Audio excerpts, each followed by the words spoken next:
मुझे दास का प्रणाम। हनुमान जी महाराज की।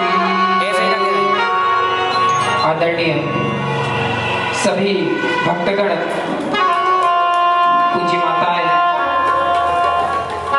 पितातुल्य वृद्ध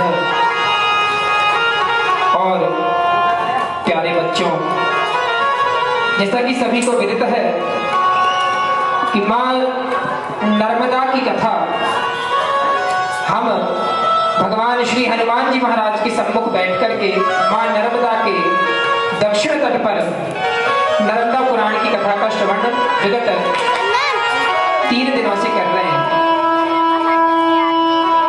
आज पूज्य महाराज श्री गोविंद दास जी के कृपा से, उनके आशीर्वाद से आज मुझे दास को भी इस मंच पर कुछ समय बोलने का अवसर प्राप्त हुआ। वैसे तो मैं उस अज्ञानी के अंधकार में हूं जिसकी कृपा बिना महाराज श्री के द्वारा, बिना संतों के द्वारा, बिना भगवान के द्वारा मेरा अंधकार दूर नहीं हो सकता। और आज उस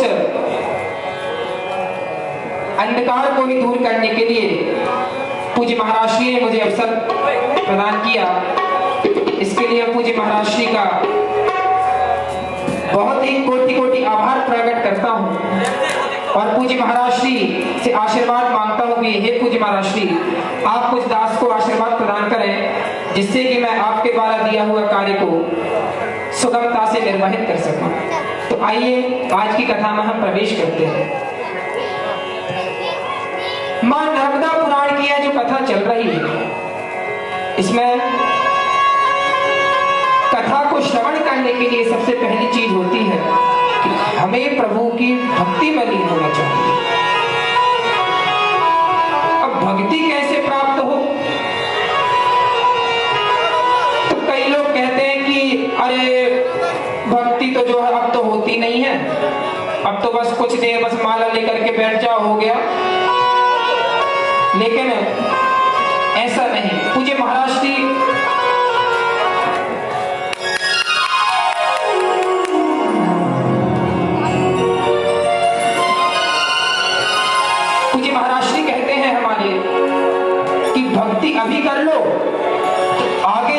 करके पछताना नहीं पड़ेगा।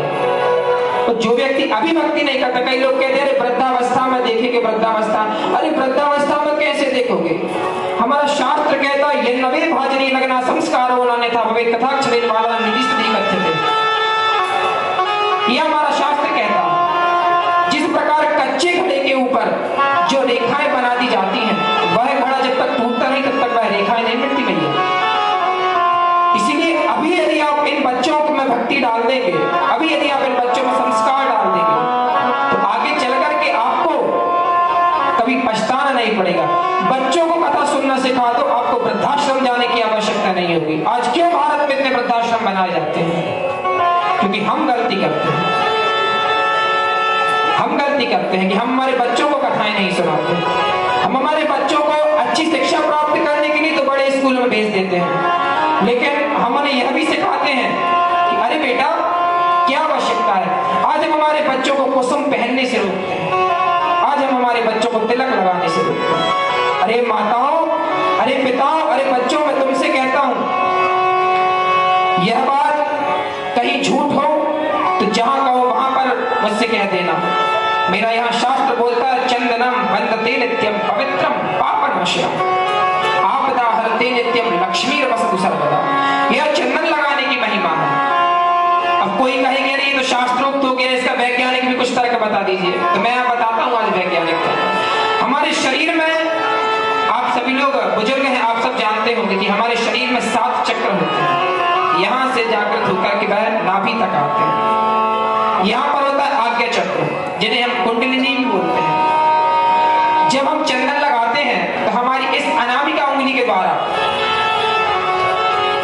जब हमारे मस्तिष्क पर जब प्रभाव पड़ता है तो हमारे उस आज्ञा चक्र पर भी प्रभाव पड़ता है। और जब उस आज्ञा चक्र पर जब प्रभाव पड़ता है तब कहीं जाकर के वह धीरे धीरे जागृत होता है और तब हमें परमात्मा से आत्मसात करने का अवसर प्राप्त होता है। तो यह है चंदन लगाने की महिमा।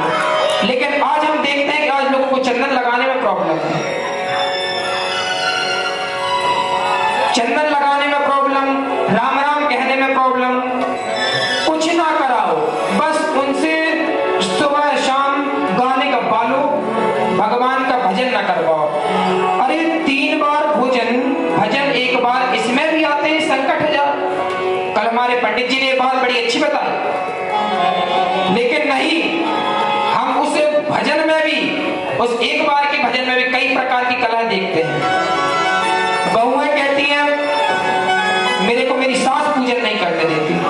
कई बहुओं की शिकायत आती है, पूजी महाराज जी के पास में भी आती है, हम सभी लोगों के पास में आती है, महाराज जी जो है मेरी सासू माता मुझे पूजन नहीं करने देती। कहती है अरे तुम क्या पूजन करोगी? अरे तो मैं उनसे भी कहता हूँ सास माँ है, माँ है वो, वह कभी तुम्हारे बुरे के लिए नहीं कहेगी, वह कभी तुम्हारे बुरे के लिए नहीं कहेगी। उसकी तुम बात तो मानो। अरे एक बार दिल से उसे माँ कह करके तो देखो। और मैं सास माताओं से भी अनुरोध करता हूँ, तुम अपनी बहुओं को जिम्मेदारी सौंप करके तो देखो। नहीं, तुम चलो, दौड़ो, भागो, नाचो, लेकिन तुम्हारे पैरों में जो बेड़ियां होंगी वह मेरी होगी। आज यह बात सास कहती है। आज वर्तमान में ना बहू कुछ करने के लिए तैयार, ना सास कुछ करने के लिए तैयार। ऐसा आगे कुछ नहीं होगा, आगे कुछ आना नहीं है, कुछ जाना नहीं है। जो अभी है वही है। आज परमात्मा का आज यदि आप भजन करने के, उसकी भक्ति को प्राप्त करने के, उसकी भक्ति में डूब जाएंगे, तब कहीं जाकर के आपका वृद्धापन सुधरेगा। इसलिए मैं आप सभी से अनुरोध करता हूं कि भगवान की भक्ति को समझिए, उसकी भक्ति में लीन होइए। माता शबरी के घर पर जब मेरे प्रभु राम पहुंचे ना, तो माता शबरी ने उनसे प्रश्न किया कि हे प्रभु आप जा रहे हो, ऐसे ही आपका आना?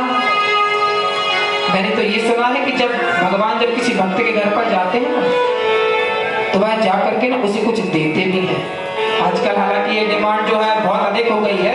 आजकल तो मेहमान आवे ना तो उनसे ये डिमांड हो जाती है कि आप हमको दे करके क्या जाएंगे। देते ना, हमारे यहाँ कई लोग देते हैं। ऐसे जो है तब माता शबरी ने नहीं भी पूछा तो प्रभु आप हमको दे करके क्या जाएंगे। कहा आप वरदान मांगिए, आप क्या वरदान मांगना चाहते हैं? तो माता शबरी ने कहा कि हे प्रभु, आप तो बस मुझे आपकी भक्ति दे दीजिए। तो भगवान ने कहा अरे भक्ति तो 9 प्रकार की है, बताओ तुम्हें कौन सी प्रकार की भक्ति चाहिए? तो माता शबरी ने कहा हे प्रभु, आप तो मुझे वही 9 प्रकार की भक्ति बता दीजिए। तो मेरे राघवेंद्र सरकार ने माता शबरी को 9 प्रकार की भक्ति का वरदान दिया। भागवत महापुराण में कहा जाता है श्रवणम कीर्तनम विश्वस्मरणम पाद सेवनम अर्चनम वंदनम दास्यम सख्यु आत्मनिवेदनम। श्रवण, भगवान की कथाओं को ध्यान पूर्वक सुनना। अब यह नारद पुराण चल रहा है, लेकिन हम देखते हैं कि यहाँ पर लोग बैठे होते हैं, फिर भी वह भगवान की माँ भगवती की कथा को सुनते नहीं। कई लोग देखते हैं तो कुछ लोग मोबाइल ही चलाते रहेंगे, तो कुछ लोग केवल बैठे भले कथा में है लेकिन उनका ध्यान खेत में है। अरे मेरे भैया मेरे खेत में गई न चल रही हो, अरे मेरे भैया घर में मेरी बहू कछु खा न रही हो, ये क्या है? अरे भगवान की कथा को सुनने के लिए भगवान की कथा को बड़े प्रेम से श्रवण करो। तो यह उन्होंने प्रथम भक्ति बताई, श्रवणम, भगवान की कथा को बड़े ध्यान से सुनना। श्रवणम, कीर्तनम, भगवान की कथा को बड़े ही, भगवान का जो कीर्तन होता है कथा के पहले ना, अक्सर सभी संत महात्मा, सभी कथा प्रवक्ता भगवान का कीर्तन कराते हैं। वह कीर्तन क्यों कराते हैं? जिससे कि आपके घर पर कीर्तन ना हो। अरे यहाँ कीर्तन कर लो, वहां पर कीर्तन नहीं होगा। बढ़िया भगवान का कीर्तन करो, लेकिन नहीं, आज बार कीर्तन में भी उनका मन नहीं लगता। कीर्तन भी करेंगे, कीर्तन की ना एक बड़ी अच्छी विधि होती है। कीर्तन करने से ना जब हम बोलते हैं, जब हम भगवान का नाम उच्चारण करते हैं, तो इसमें ना हमारे पेट से जो आवाज निकलती है वह वैज्ञानिक तर्क के द्वारा हमारे शरीर के लिए बहुत ही अच्छी होती है। और उसके साथ साथ जब हम ताली बजाते हैं, ताली बजाते हो, इसीलिए तो अधिकतर कथा प्रवक्ता जो है हाथ ऊंचे करके ताली बजवाते हैं। जब हम हाथ ऊंचे करेंगे तो हमारे हाथ जो है इतनी ऊंचाई से अधिक आगे बढ़ते हैं। तो वैज्ञानिकों के मुताबिक यहाँ की जो एक नली होती है वह हार्ट से रिलेटेड होती है। जो व्यक्ति भगवान के कीर्तन में हाथ ऊंचे करके ताली बजाता है उसे कभी हार्ट की समस्या नहीं होती माय डियर। ये मैं इस व्यासपीठ से कह रहा हूँ। इसलिए भगवान का जब भी कीर्तन हो, भगवान के कीर्तन में हाथ ऊंचे करके ताली अवश्य बजानी चाहिए। अब कुछ समय पहले हमारे यहाँ एक बड़ा ही अच्छा एक भजन आया था। क्या था वो भजन? उनके हाथों में लग जाए काला, अलीगढ़ वाला जो मैया जी की ताली ना बजा। ऐसा ही एक भजन था। इसलिए मैं कहता हूं भगवान के कीर्तन में ताली अवश्य बजाइए। लेकिन और जब भगवान का जब हम नाम उच्चारण करते हैं ना, इसके ऊपर बड़ी ही अच्छी प्यारी कथा है। एक बार एक अच्छा हाथी अपने पूरे परिवार के साथ में नदी में खेल खेलने के लिए जाता है। हाथी का नाम रहता है गज। कथा सबने सुनी होगी, गज और ग्राह। गज जब अपने पूरे परिवार के साथ में जब गया नदी में, तो बड़े ही अच्छे अटकेलियां लेकर के खेलने के लिए लगा। अपनी पत्नी को कभी अपने सूंड में जल भर करके भिगोता, तो कभी अपने बच्चों को भिगोता, तो कभी उसकी पत्नियां भी अपने पति को जल में भिगोती, और कभी उसके बच्चे बड़े ही अच्छे मस्त तरीके से खेलने के लिए। ऐसे ही संसार में हम लोग खेलते हैं। अरे हमारी पत्नी, हमारे बच्चे, हमारे भाई, हमारी बंधु, हमारी बहनें, हमारे दादा पिता, फलाने ठिकाने सब है, तो इसके लिए हम भगवान को भूल जाते हैं। अरे जिसने तुम्हें ये दिया तुम उसको क्यों भूल गए? वही यदि तुम्हें ये शरीर ना देता तो तुम कैसे आ जाते? उसका ही दिया हुआ आज यह सब है। नहीं, लेकिन तुम्हारे पास में पत्नी है तो तुमने आज भगवान को भुला दिया। ऐसे ही गज ने भी आज भगवान को भुलाया और लगा सरोवर में अपनी पत्नी के साथ खेलने के लिए। उसी समय भगवान की माया से प्रेरित एक ग्राह्य, एक मगर वहां पर आ गया और उसने उस गज के पैर को पकड़ लिया। गज के पैर को पकड़ा और उसे वह खींचने लगा। उसने अपने पुत्रों को आवाज लगाई, उसने अपने पुत्रों को आवाज लगाई, अपनी पत्नी को आवाज लगाई। तो उसके पुत्रों ने और पत्नी ने उसकी सहायता की, उसे अपनी सूंड में बांध करके खींचा। लेकिन जब वह सबसे हार गया, तब अंत समय उसने क्या किया कि तिल भर सूण रही जल ऊपर, तिल भर सूण रही जल ऊपर, तिल भर सूण रही जल ऊपर।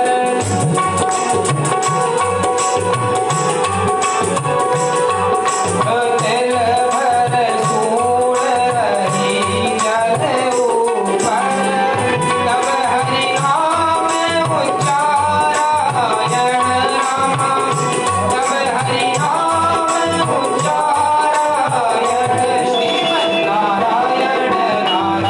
नारायण नारायण,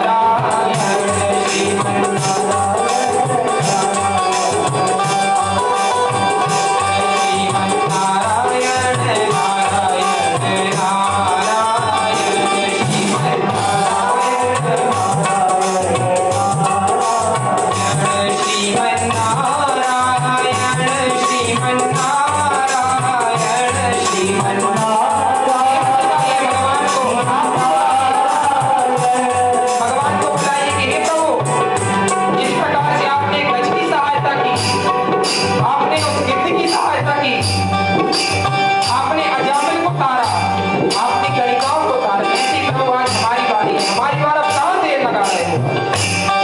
इसलिए भगवान को करुण भाव से पुकारिए, श्रीमन्नारायण भवतारायण, श्रीमन्नारायण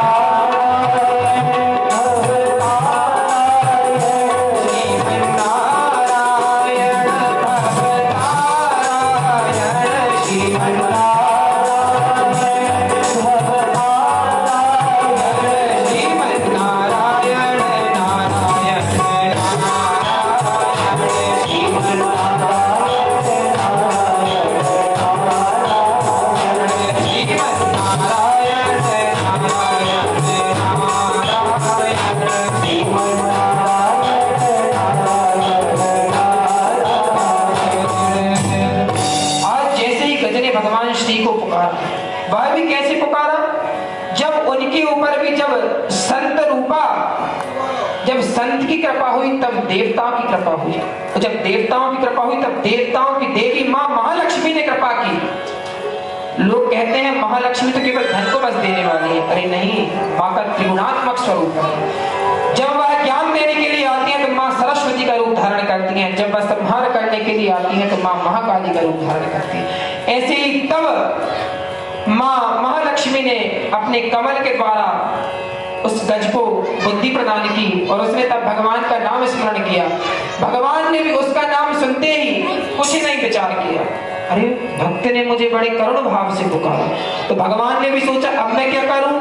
उन्होंने गरुड़ को छोड़ा, गरुड़ को छोड़ दिया, और गरुड़ को छोड़ने के पश्चात में आज भगवान स्वयं चल पड़े। जब भगवान स्वयं चल पड़े तो तब देवता भी बड़े आश्चर्य में रहे, आज ऐसा कौन सा भक्त आ गया भगवान का, जो भगवान ने गरुड़ का भी परित्याग कर दिया। देवता, अच्छा ऐसा क्या होता है ना कि जब भी कोई राक्षस कोई या कोई भक्त कोई तपस्या करता है ना, सबसे पहले चिंता ना हमारे इंद्र देवता को, अरे भैया कहीं जो है ना हमारा इंद्रासन ना मांग ले, क्योंकि भगवान तो बड़े भोले वाले हैं, जो मांगोगे वो तुमको देगा। बस केवल वो तुमसे एक ही चीज की बस मांग करता है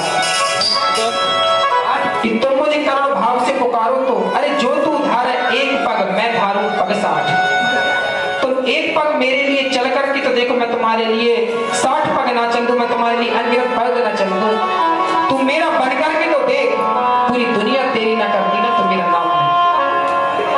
लेकिन आज हम भगवान के नहीं होते। गज ने जैसे ही भगवान को पुकारा तो गज की टेर सोनी रघुनंदन, गज की टेर सोनी रघुनंदन, गज की टेर सोनी रघुनंदन, गज की टेर सोनी रघुनंदन।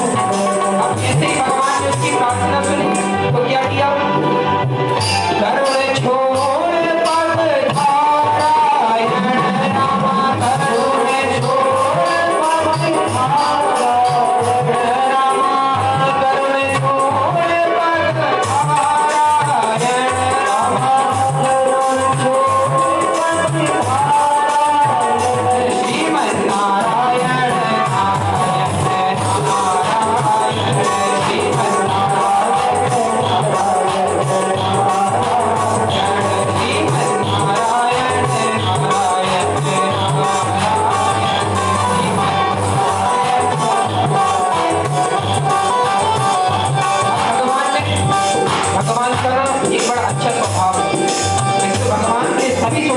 अच्छे हैं, लेकिन एक स्वभाव उनका सबसे अच्छा क्या है, जो मेरा भक्त है उसे तो तारते ही है, जो भगवान का भक्त है उसे तो वह तारते ही है, लेकिन जो भक्त का भी भक्त है वह उसे भी तारते हैं।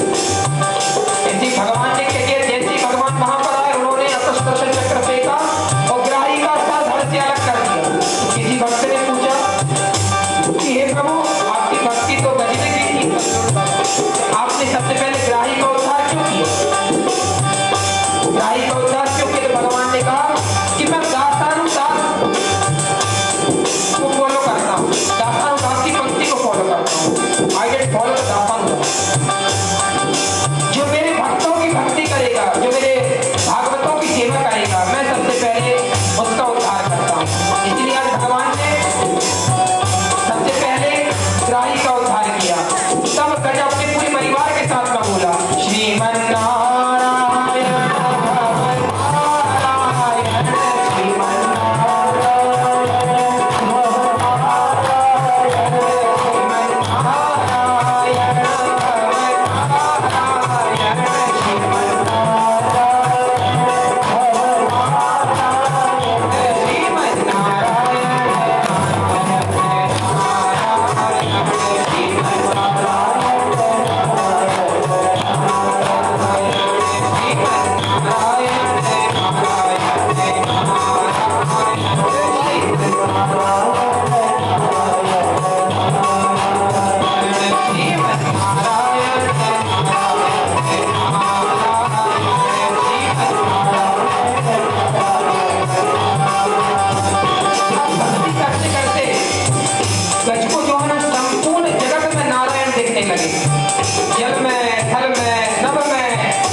तो किसी ने कहा चल मैं नारायण, चल मैं नारायण, चल मैं नारायण, चल मैं नारायण, चल मैं नारायण, चल मैं नारायण, चल मैं नारायण, चल मैं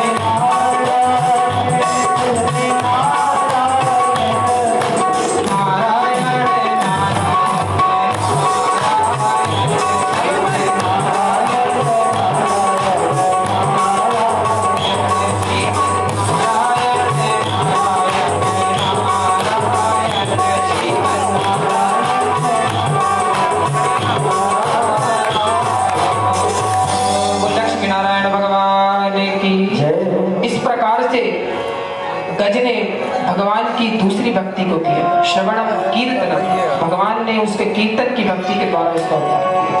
तीसरी भक्ति आती है श्रवणम कीर्तनम विष्णु स्मरणम, भगवान की याद में अपने शरीर को तपाना, भगवान का सदैव स्मरण करते रहना। और इस मन से हम दिन भर कई प्रकार की चीजों का चिंतन करते रहते हैं। सुबह उठेंगे, देखिए सुबह होती ना जब हमारी, तो हमारे दिन भर में ना 4 युग बीतते हैं। सुबह उठेंगे तो सतयुग की भांति सुबह सुबह हरे बढ़िया श्री राम जय राम जय राम, श्री राम जय राम जय राम, श्री राम जय राम जय राम कीर्त करते हुए हम नहाएंगे। थोड़ी देर बाद ये सतयुग बीत गया। अब त्रेता में भगवान श्री राम वनवास गए, ऐसे ही सभी व्यक्ति अपने अपने कर्म की ओर जाते हैं। तो ये बीत गया दोपहर, अब आती शाम। अब शाम आई तो शाम के समय द्वापर युग आ जाता है। द्वापर युग मतलब अपने परिवार के साथ में रहना। जैसे हमारे वृंदावन बिहारी है ना, हमेशा अपने पूरे परिवार के साथ में रहे। जितना श्री रामचंद्र जी जो हैं केवल लक्ष्मण जी और सीता जी को लेकर के वनवास गए थे, लेकिन हमारे बाकी बिहारी हैं टेढ़ी टांग वाले, वो ना हमेशा शुरुआत से ग्वाल वालों को साथ में लेकर के चले, उनको साथ में लेकर के गए और साथ में लेकर के जाने के पश्चात उन्होंने गऊएं चराई। तो फिर जब लड़ाई की, उद्धार किया राक्षसों का, तब भी सभी को साथ में लेकर के गए। तो ऐसे ही शाम के समय में ना लोग बाग अपने परिवार वालों के साथ में रहते हैं। और फिर आता है कलयुग। अब कलयुग का तो सबको पता ही है, मैं यहाँ से व्याख्यान ना दूं तो ही अच्छा है। कलयुग में जैसा कि हम देखते हैं रात जैसे ही होती है, तो लोगों का, पूरे लोगों का तो मैं नहीं कह रहा हूं, लेकिन कुछ लोगों का ऐसा होता है कि वो लोग केवल अपने लिए जीते हैं रात के समय। अरे तुम्हारा परिवार है। पूज्य महाराज जी बता रहे थे कि कुछ लोग जो है शराब को ये कह करके पीते हैं कि तो समुद्र मंथन से निकली थी। अरे समुद्र मंथन से विष भी निकला था, समुद्र मंथन से तो तुमने चलो विष नहीं पिया, चलो कोई बात नहीं, समुद्र मंथन से तो उच्चैश्रवा नाम का घोड़ा भी निकला था। आज तुमसे मैं यदि कह दूं कि नॉर्मल घोड़ा चला करके बता दो, तुमसे कहो वो घोड़ा ना चले, तुम उच्चैश्रवा घोड़ा चलाओगे। समुद्र मंथन से तो कामधेनु भी निकली थी।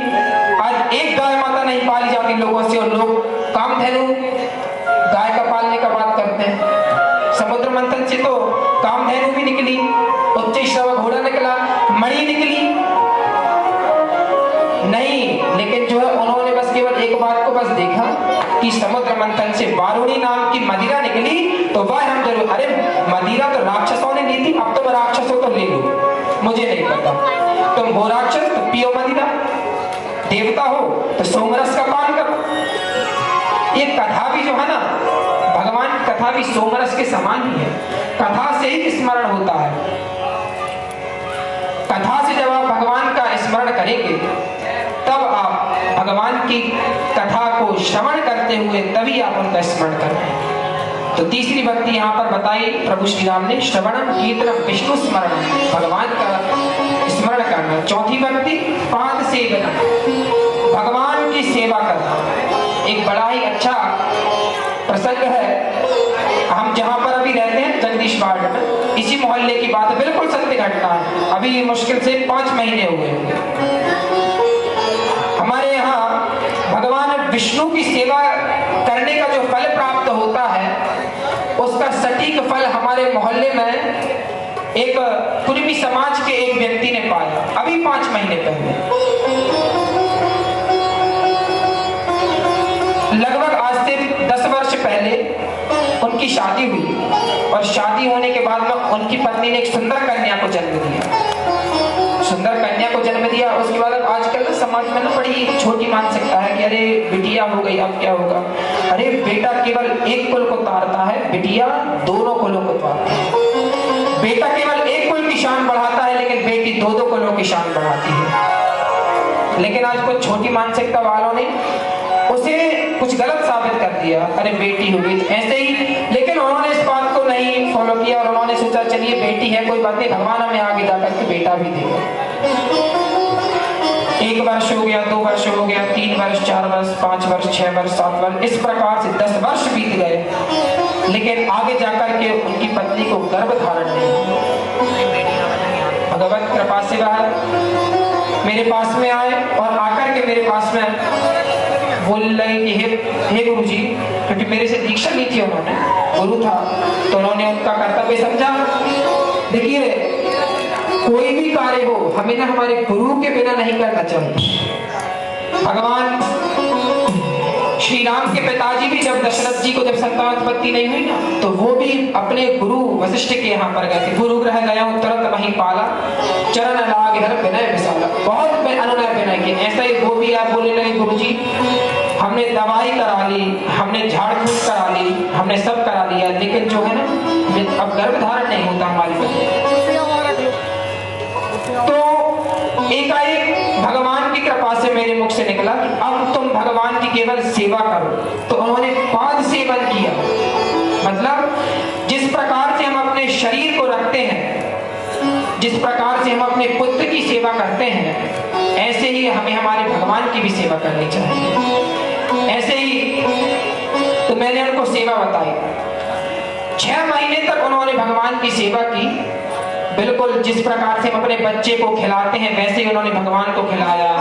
हर एकादशी के दिन उन्होंने भगवान को विशेष भोग लगाया, रोज सुलाना, रोज लालन पालन करना, रोज नहलाना। उस प्रकार जब उन्होंने सेवा की तो क्लियर 6वें से महीने जैसा ही समाप्त हुआ, 7वें महीने में उसकी पत्नी को गर्भ धारण हो गया। इस कथा के अंत में मैं उनका नाम भी बताऊंगा, आप सभी उनसे परिचित हो, कथा में भी आती हैं। और वो 7वें महीने में उनकी पत्नी को गर्भ धारण हुआ।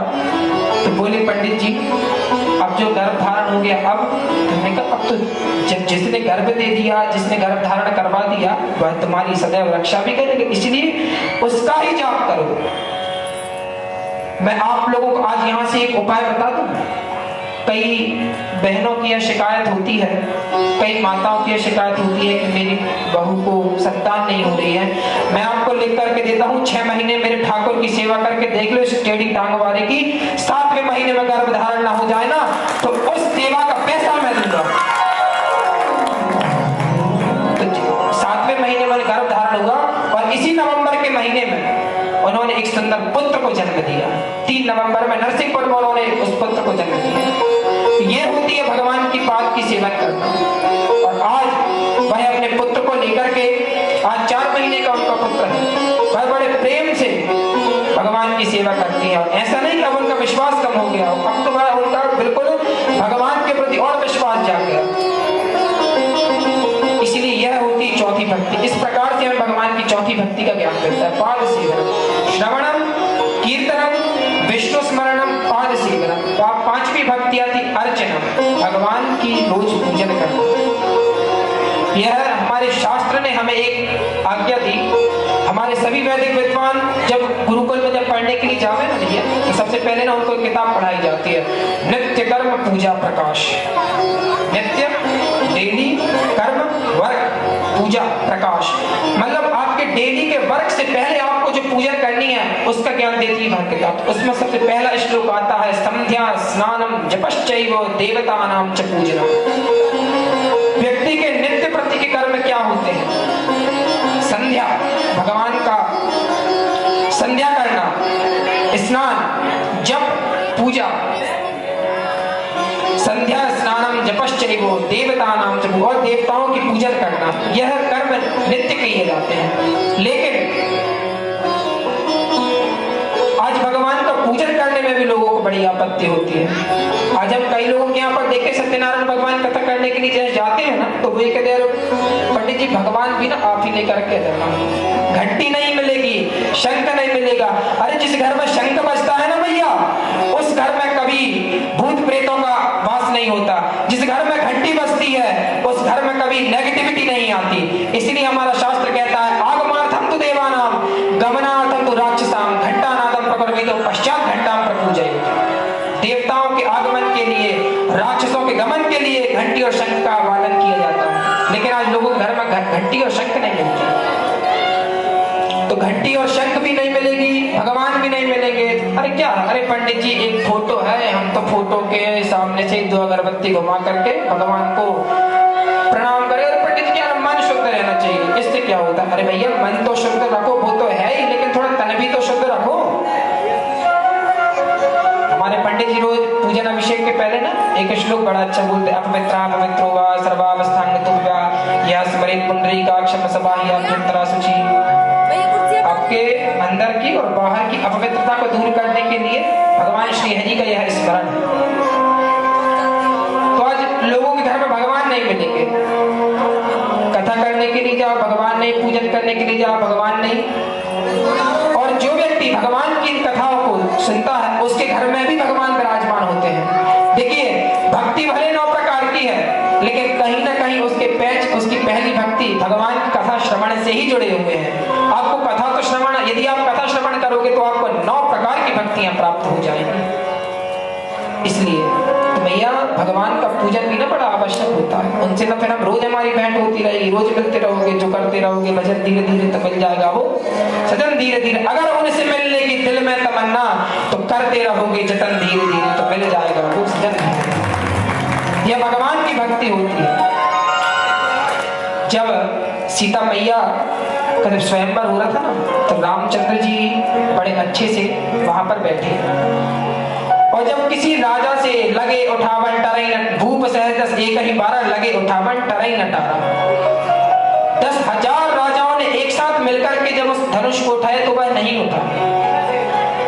अब सीता मैया बड़े उसमें, अब क्या करूं, बड़े आश्चर्य में। अब जनक जी भी कहेंगी, अरे लिखान विधि वैदे विवाह तजंगास निज निज ग्रह जाओ, लिखान विधि वैदे। लेकिन तभी ना लक्ष्मण जी बोल पड़े, कही जनक जस अनुचित वाणी विद्यमान रघुकुल मणि जानी। आपने मेरे राघवेंद्र सरकार के रहते हुए आपने यह बात कैसे कह दी? तब भगवान मंच पर गए और जब धनुष उठाने लगे ना, तो सीता मैया मन ही मन में धनुष धनुष देव से, क्योंकि धनुष देव की ना सीता मैया रोज पूजन करती थी और भगवान गणेश की भी रोज पूजन करती थी, तो वह उन गणेश भगवान से ही कह रही है, उन धनुष देव से ही वह कह रही है कि हे प्रभु केवल आज के लिए बस निज जड़ता लोकन पर डाली, अपनी जो गुरुता है ना, अपनी जो भारीपन है वह आप इन सब राजाओं पर डाल दो, इन सब लोगों पर डाल दो, जैसे ही मेरे प्रभु छुए ना आप एकदम हल्के हो जाना। ठीक है, अब धनुष देव ने भी क्यों सुन लिया तुरंत ही, सीता मैया क्योंकि रोज पूजन करती थी, रोज भेंट होती थी, जैसे कि मैंने अभी थोड़ी देर पहले भी बताया था, जैसे कि आज मुझे किसी से कुछ भी कार्य हो, किसी अधिकारी से, और वह मेरा मित्र, अब रोज मिलेंगे तो मित्रता तो बनेगी, क्योंकि कोई ना कोई संबंध तो होना है, यदि आप रोज मिलेंगे तो या तो मित्रता हो जाए या भाई बन जाए या बहन बन जाए। ऐसे जब मित्रता हुई तो पता चला वह व्यक्ति आगे जाकर के जो है बड़ा ही अच्छा अधिकारी बन गया। अब मेरा उससे कुछ कार्य है तो मैं उसे फोन ही करूंगा कि अरे भैया जरा मेरा एक कार्य करा देना, तो वह कहेगा कि हाँ भैया आपको आने की भी आवश्यकता है, 10 मिनट में आपका कार्य हो जाएगा। कलेक्टर महोदय से यदि आपकी मित्रता हो ना तो आपका पूरे जिले भर का ना कोई भी काम आपका 2 मिनट में हो जाए, लेकिन यदि वही कलेक्टर महोदय यदि आपको पहचानते ना हो ना, क्योंकि जब भाई आप उनसे कभी मिले ही नहीं हो, केवल एक मौका परिस्थिति में या आप किसी मंच पर मिल गए हो, कभी किसी भजन संध्या में किसी मिल गए हो, तो वह कलेक्टर महोदय क्या पहचानेंगे आपको तो बकायदा चक्कर लगाने पड़ेंगे, बैठना पड़ेगा, है ना, इस प्रकार से। लेकिन यदि वह आपसे रोज मिलते रहेंगे तो आपका कार्य तुरंत हो जाएगा। इसीलिए भगवान का भी पूजन जो है यदि हम रोज करेंगे ना तो हम रोज उनसे मिलना होगा, इस तो हमारा कोई भी कार्य होगा तुरंत ही संपादित कर देंगे। अर्चनम वंदनम दास्यम सख्यम आत्मनिवेदनम, इस प्रकार भगवान ने उसे 5वीं भक्ति सुनाई। 6वीं भक्ति में सुनाते हुए वह कहते हैं वंदनम, नित्य प्रति मेरी वंदना करना और मेरी वंदना में एक विश्वास रखना, और एक विश्वास के साथ हमें भगवान की भक्ति करना चाहिए। अर्चनम वंदनम दास्यम, भगवान के प्रति दासता समर्पित करना, भगवान को कभी ये नहीं बताना कि जो है मेरे पास में ये है, मेरे पास में वो है। सदैव भगवान के प्रति अपनी एक दासता को समर्पित करते हुए ही हमें भगवान की भक्ति करनी चाहिए। आज लोग बाग आते हैं बड़े अच्छे तरीके से, कोई चंदन लगा करके, चंदन तो वैसे लगाना आवश्यक है लेकिन चंदन ही लगाओ ना, तो कोई कोई बड़ा अच्छा परफ्यूम लगा करके आता है, तो कोई कुछ लगा करके आता है। एक बड़ी अच्छी कवि है, 2 लाइनें सुनाना चाहूंगा मैं कि जगत में कोई न परमानेंट, जगत में कोई न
इस जगत में कोई परमानेंट नहीं है। भगवान की भक्ति अभी करते चलो तो आगे जाकर के कभी कोई समस्या नहीं होगी।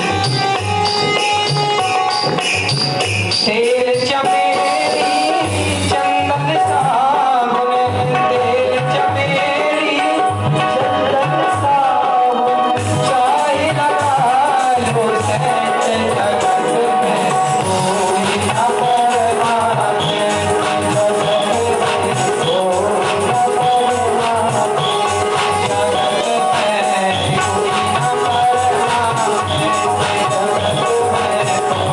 जगत में कोई न परमाने, जगत में लेकिन आज हम उस परमानेंट की व्यवस्था को देखते हुए हम इस संसार में व्यवहार करते हैं। संसार में रहो लेकिन उसके समान रहो कि केवल काम भर का यह संसार है, बाकी रहना हमें परमात्मा के समीप में ही है। इसलिए मैं सभी से अनुरोध करता हूं कि प्रभु को एक समर्पित रूप से, एक दासता के रूप से भगवान की भक्ति करें। तो यह 8वीं भक्ति होती है। अब अंत में आती है 9वीं भक्ति।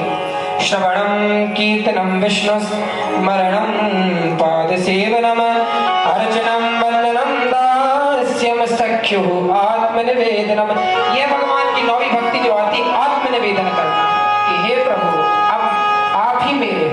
लेकिन यह भक्ति ना अक्सर मैं देखता हूं ना, आपकी उम्र में आती नहीं है ये भक्ति, वृद्धावस्था की उम्र में। अभी कोई यदि इन बच्चों से कहे या मेरी इन बहनों से कहे ना कोई कि जो आत्मनिवेदन करती, तो वह भगवान को आत्मनिवेदन नहीं करेंगे। आत्मनिवेदन कब करेंगे? जब उनके पुत्रों से जब वह प्रताड़ित हो जाएंगी, जब वह समाज से प्रताड़ित हो जाएंगे, तब वह आत्मनिवेदन करेंगे। इसीलिए मैं अनुरोध करता हूं कि भगवान को आप जो अभी आत्मनिवेदन करें। इस प्रकार भगवान श्री राम ने माता शबरी को 9 भक्तियों का श्रवण कराया। तो आइए आज के मेरे इस प्रसंग को यही विराम देने से पहले 2 बार भगवान नाम संकीर्तन पूज्य महाराज श्री का आगमन हो चुका है, और अब हम पूज्य महाराज श्री के आगमन से पहले 2 बार भगवान नाम संकीर्तन का आश्रय लेंगे। हरे राम राम राम सीता राम राम राम, हरे राम राम राम सीता राम राम राम, हरे राम राम राम सीता